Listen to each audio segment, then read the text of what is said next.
Bu din tog'larni bag'rida berkinib yotgan bir qimmatbaho do'ru gavhar toshga o'xshaydi. Bu hamma joyda qadrsiz sochilib yotadigan narsa emas bu. Ala inna sil'atallohi g'oliya, ala inna sil'atallohil janna. Albatta ogoh bo'ling, Allohning matosi qiymatlidir. Albatta bu jannatdir. Bu islom evaziga beriladi. Islom ham turpoqqa o'xshab hamma joyda sochilib yotadigan narsa emas bu. Tog'lar bormi, o'rmon bormi, qiradir bormi, sahro bormi? Buni xuddiki oltinni axtarib, yerlarni kovlab, turpog'ini eladan o'tkazib, tilla topgan singari topiladigan narsa bu.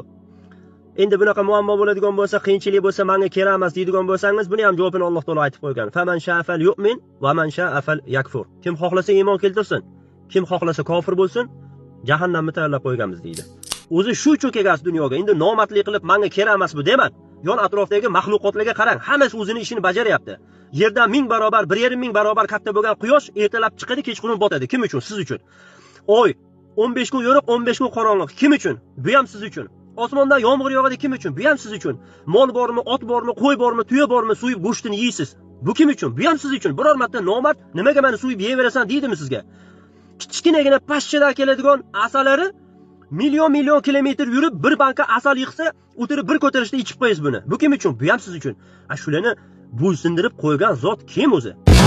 Shuncha mahluqotlar o'zini ishini qilyapti ekan, "Ha, meni ishim nima, meni vazifam nima?" degan savolni berishlik kerak inson o'ziga.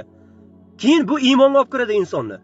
Alloh azza va jalla aytadi: "Va ma xalaqtul jinna val insa illa liya'budun."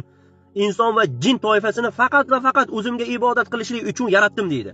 Ibn Abbos mana shu oyatning tafsirida aytadiki, "Illa liya'budun" degan joyni "illa liyuvahhidun" deb tafsir qiladi. Ya'ni Alloh azza va jalla bizni tavhid uchun yaratdi.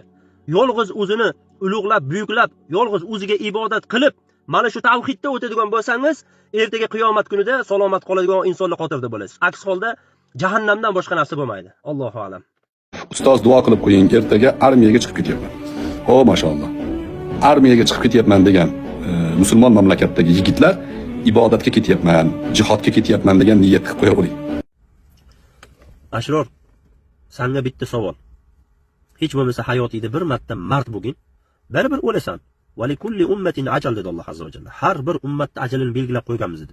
Bu zolimlarga maddohlik qilsang ham, pamperslik qilsang ham baribir o'lasan. Bularga u ishni qilmasang ham o'lasan. Lekin hayotida bir marta xoin bo'lsang ham, mard xoin bo'lgin, hech bo'lmasa Makka mushriklarga o'xshab mard bo'lgin. Xotinlarga o'xshab blok qilib qochib ketmagin, videolarni o'chirib yormagin, o'zingcha javob ber. Sen aytayotgan mana shu askarlaring haqiqiy ibodat qilayotgan mujohidlar bo'ladigan bo'lsa, isinidan chiqarib yorgan bir marta haq gapni gapirib qo'yganligi uchun diniga ta'zib qilib, Turkiyadan ushlab, qamab, zulm berayotgan, zulm ostida yashayotgan, kasal bo'lib, o'lolmay turgan Mubashshir Ahmad kim? Ana shu savolga javob ber.